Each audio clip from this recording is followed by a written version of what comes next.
Hello à tous, j'espère que vous allez bien. Nous sommes à quelques jours du départ du marathon de Paris. Ta préparation a dû arriver à son terme. Il ne reste plus qu'à récupérer son dossard et à réciter sa leçon. Dans ce deuxième épisode d'Objectif Marathon de Paris, je vais analyser mon chrono du marathon de Paris 2022. C'est pour ça que j'ai sous les yeux mon ordinateur. Si tu me suis depuis un moment, tu dois te rappeler que j'ai réalisé ce marathon avec très peu de séances l'an dernier, car je me suis blessé lors de la Saint-Élion. J'ai quand même décidé de me lancer sur ce marathon parce que c'est un marathon mythique. C'était une grande première pour moi. Je suis plutôt adepte des trails et des courses nature. Cependant, c'est un dossard que je ne pouvais pas refuser.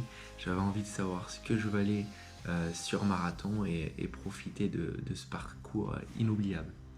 Allez, assez parlé, on va analyser mon chrono 2022 pour voir ce que je peux améliorer cette année et faire une belle petite perf.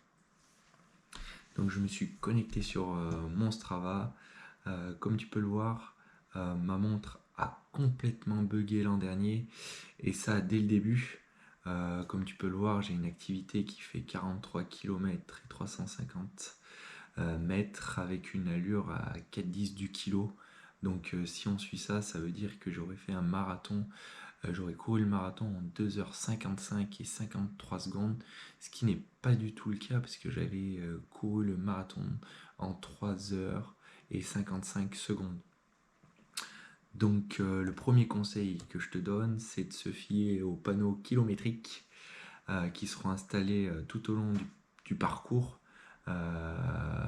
et essaye de respecter tes temps de passage avec le chrono que tu auras sur ta montre. Parce que l'an dernier, je me suis fié un peu trop à ma montre, au kilométrage, etc. Et ça m'a donné de mauvaises indications. Cependant, cette année, j'ai changé de montre. Je suis passé chez Coros. J'avais une Phoenix 5 et là j'ai l'Apex 2 Pro et ces problèmes de kilométrage, je n'ai pas eu de problème avec ma Coros depuis que je l'ai reçu. Allez, maintenant on va s'intéresser à mes temps de passage de l'an dernier. Donc directement tu peux voir que je n'ai aucune régularité sur mes temps de passage et sur mes temps au kilo. Si on regarde sur les 5 premiers kilomètres, déjà je ne suis pas parti vite, j'ai pas fait la grosse erreur qu'on pourrait faire sur les Champs-Élysées à partir vraiment vite.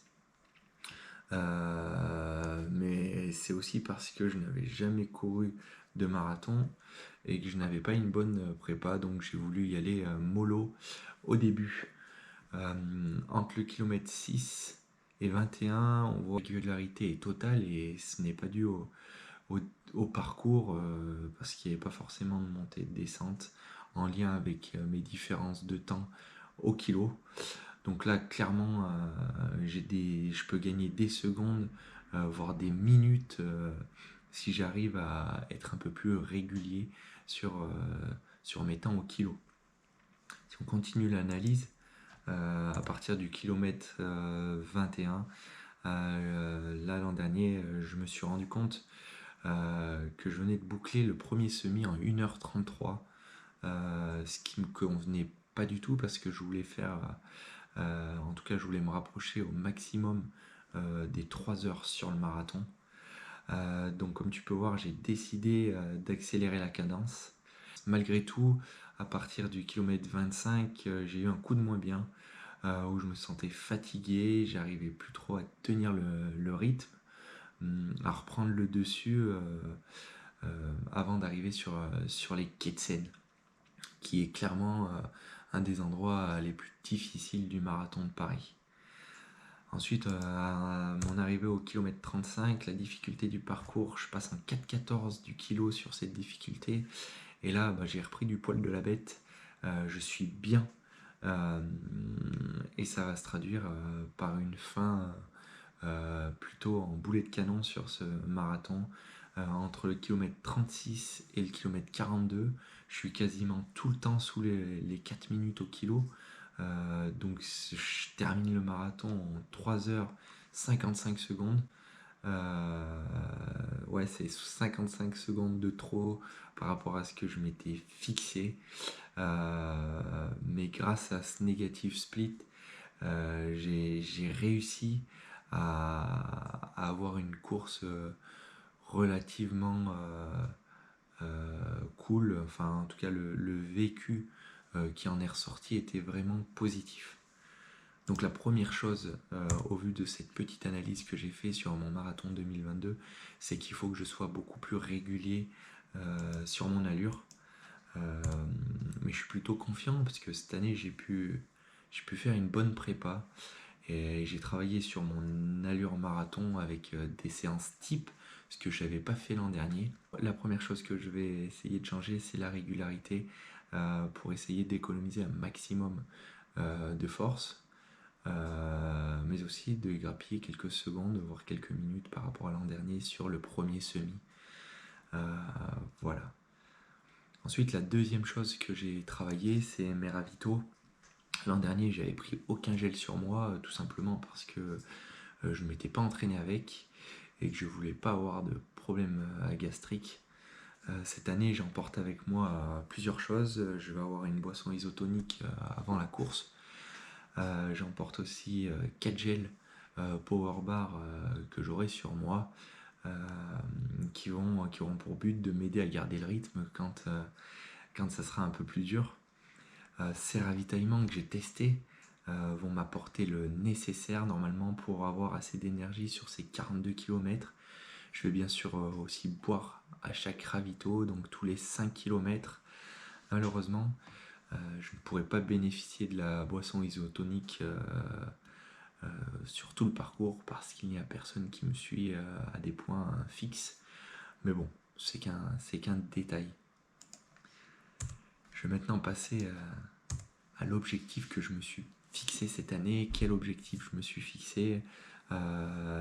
C'est simple, en octobre j'ai réussi à boucler le semi de la Running Lyon en 1h15 minutes et 45 secondes, ce qui veut dire, en regardant un peu ce qui se fait, que je pourrais courir normalement un marathon en moins de 2h45. Cependant, je préfère rester prudent car ce n'est que mon deuxième marathon et que celui de Paris est loin d'être un marathon facile. Donc cette année, j'ai la volonté de courir le marathon en moins de 2h50. Le but serait de tenir une allure de 4 minutes du kilo. Cette allure, j'arriverai à un chrono final de 2h48 et 46 secondes, ce qui serait plutôt